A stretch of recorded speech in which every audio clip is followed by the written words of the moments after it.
तापी जिले के सोनगढ़ तालुका में टोकरवा गांव से सोनगढ़ बस स्टॉप तक विश्व आदिवासी दिवस जिसे 9 अगस्त को मनाया जाता है हर साल बहुत ही जोर शोर से डीजे बैंड पार्टी के साथ निकली जाती है रैली। वैसे ही 9 अगस्त 2025 को भी निकली गई विश्व आदिवासी दिवस की रैली, जिसमें सोनगढ़ तालुका और तापी जिले के गाँव से बड़ी संख्या में पब्लिक जुड़ी और पुलिस कर्मियों पुलिस स्टाफ का भी सहयोग रहा। ये रैली लगभग 10 बैंड पार्टी डीजे के साथ निकली गई रैली। यह रैली टोकरवा गाँव के बिरसा मुंडा सर्कल से शुरू होकर सोनगढ़ के बिरसा मुंडा सर्कल पर आकर समाप्त हुई।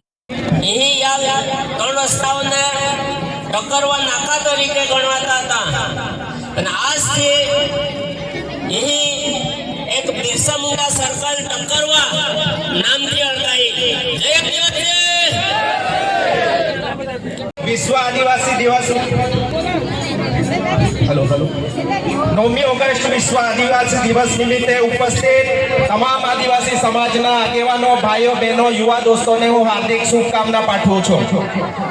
ઘણી ખુશીની વાત છે કે ગ્રામીણ વિસ્તારમાં સોનગઢ તાલુકામાં આ બીજું સ્ટેચ્યુ એટલે કે અમારા ગામની બાજુમાં આ બીજું સ્ટેચ્યુ મૂકવામાં આવ્યું છે। જેટલી પણ અહીં સમિતિ બનાવીને આ સ્ટેચ્યુ મૂકવામાં આવ્યું છે એ તમામનો આપણે આભાર વ્યક્ત કરીએ છીએ, કારણ કે આદિવાસી સમાજ ધીમે ધીમે જાગૃત થતો જાય છે।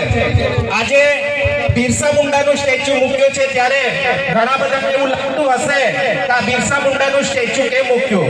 ખૂબ જ નાની વયે આપણા આદિવાસી વિસ્તારમાં આપણને જળથી દૂર રાખતા હતા, જંગલથી દૂર રાખતા હતા, જમીનથી દૂર રાખતા હતા અને શિક્ષણથી પણ દૂર રાખતા હતા। એના માટે ખૂબ જ નાની વયે પ્રાણની આહુતિ આપનાર અને આજે તમે જોઈ હશે જલ યાત્રા હશે, વેદાંતા હશે, પાર તાપી નર્મદા રિવરલિંક હશે, આ તમામ લડાઈ એ કોના થકી લડીએ છે કે જે બિરસા મુંડા છે એને અનુસરીને આપણે બિરસા મુંડાની પ્રતિમાનું સ્થાપન કરીએ છીએ।